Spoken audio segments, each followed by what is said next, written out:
Today we can begin with numerical problems based on Gibbs-Allman's equation. So it is the first problem.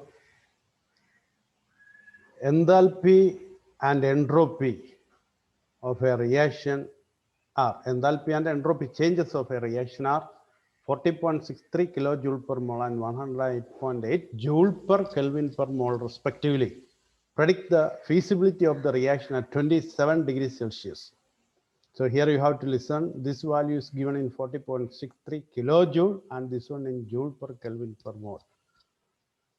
So you convert it into joules, 40.63 into 1000 joule per mole. Okay, our equation is delta G is equal to delta H minus T delta S. It is the equation. Now substitute the values. Delta H 40.63 into 1000 minus 327 degrees Celsius means 300 into 108.8 and that is equal to 7990 joule per mole. This one is positive. So this reaction is not feasible or non-spontaneous. This reaction is not feasible or non-spontaneous. So we can go to the next question. For the reaction 2A plus B gives 2D, delta U is given. Delta U, internal energy change is given, minus 10.5 kilojoule per mole.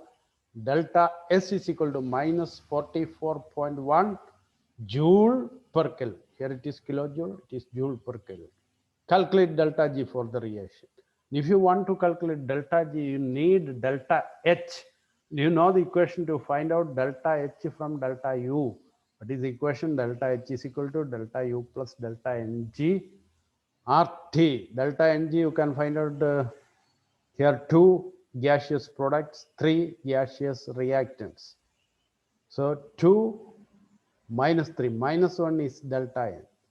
So substitute the values, delta U 10.5 into 1000 to get it in joules, plus minus 1 into delta N is equal to minus 1. Minus 1 into 8.314 into 298. And that is equal to minus 12,980 joule per mole.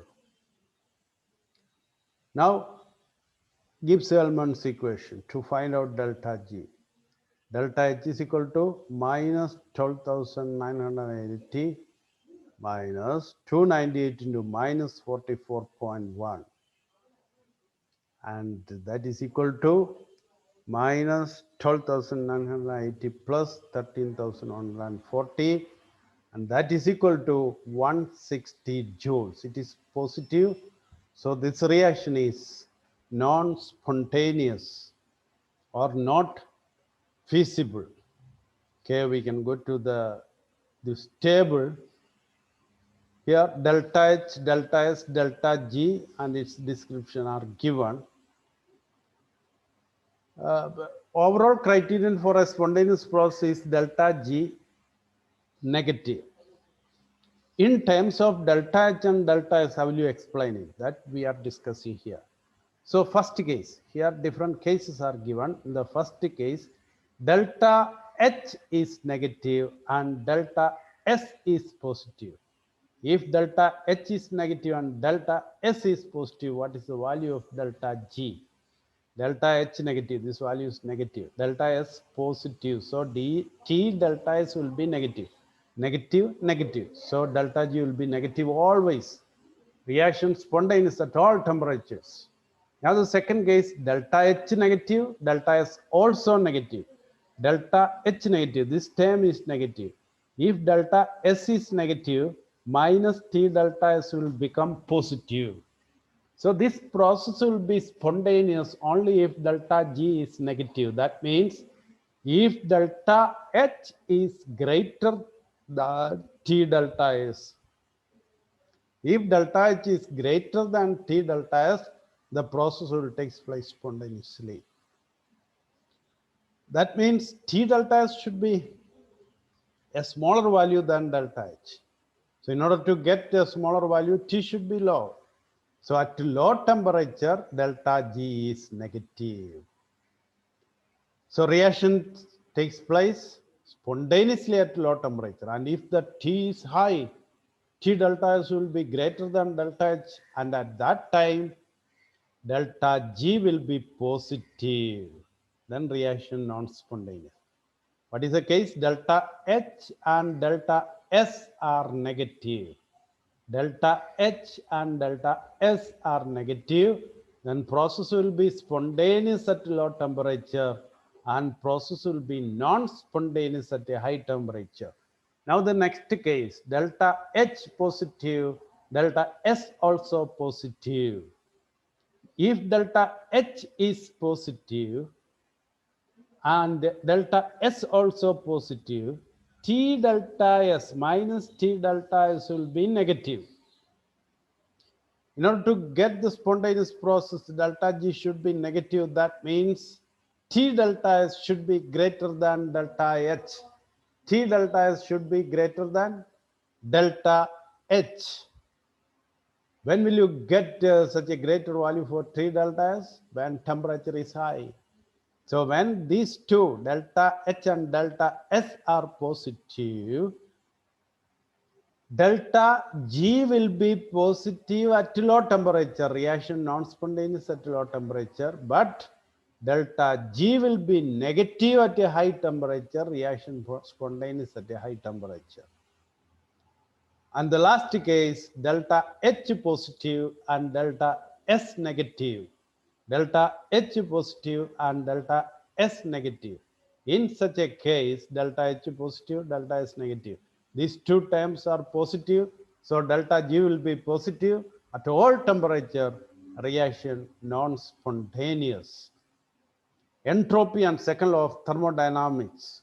Second law of thermodynamics states that entropy of the universe increases in every spontaneous process.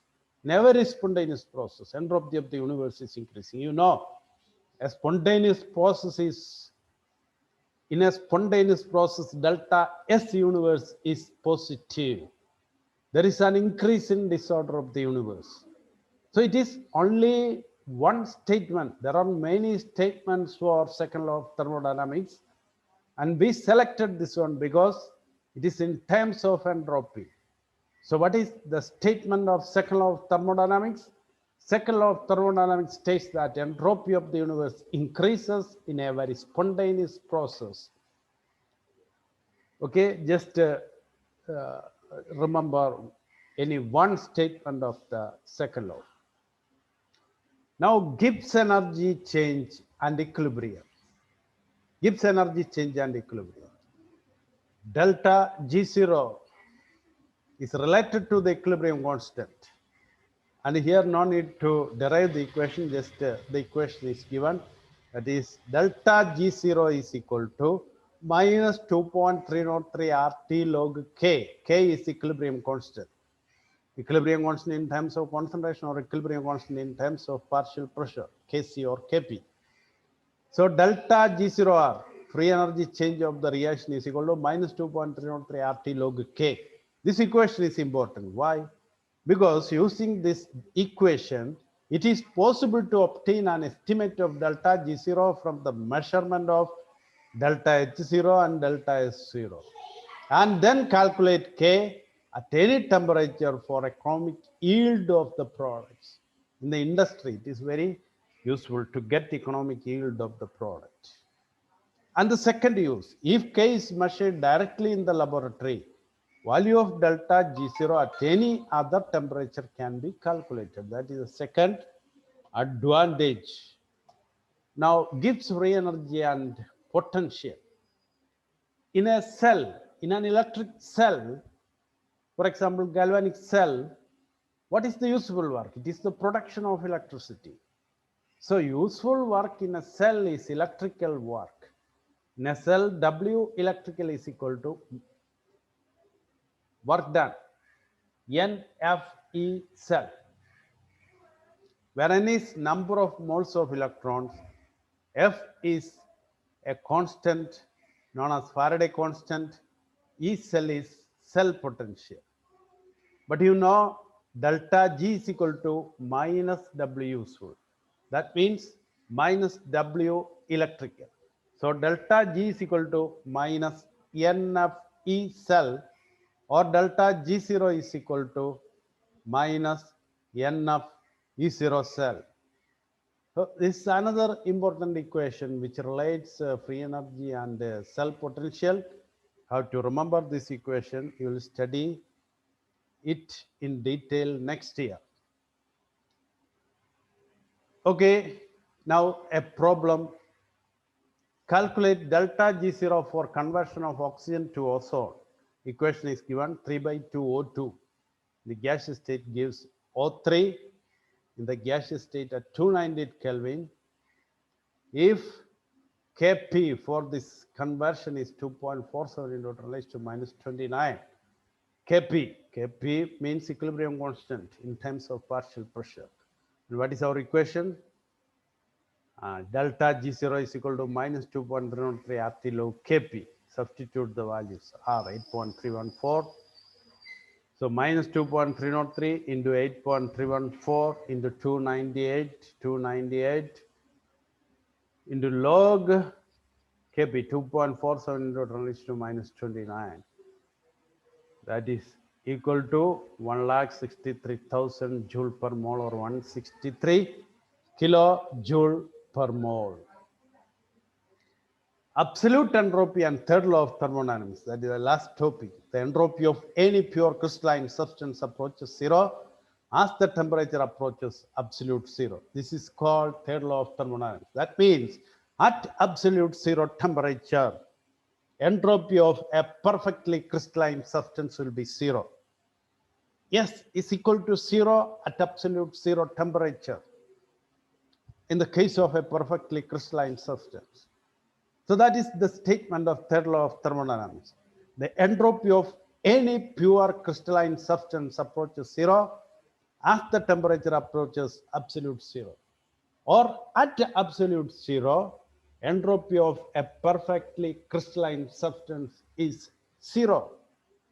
That is third law of thermodynamics. And what is the importance of third law? It lies in the fact that it permits the calculation of absolute values of entropy of pure substance from thermal data alone. In the case of free energy, we cannot calculate the absolute value. Enthalpy, we cannot calculate the absolute value. Internal energy, we cannot calculate the absolute value. But in the case of entropy, it is possible to calculate. What is the reason? At 0 Kelvin, entropy is zero. So when you consider a substance at 298 Kelvin, its delta S value is final entropy minus initial entropy. What is initial entropy? Zero. Final minus initial. That means the final entropy itself. That is the absolute value.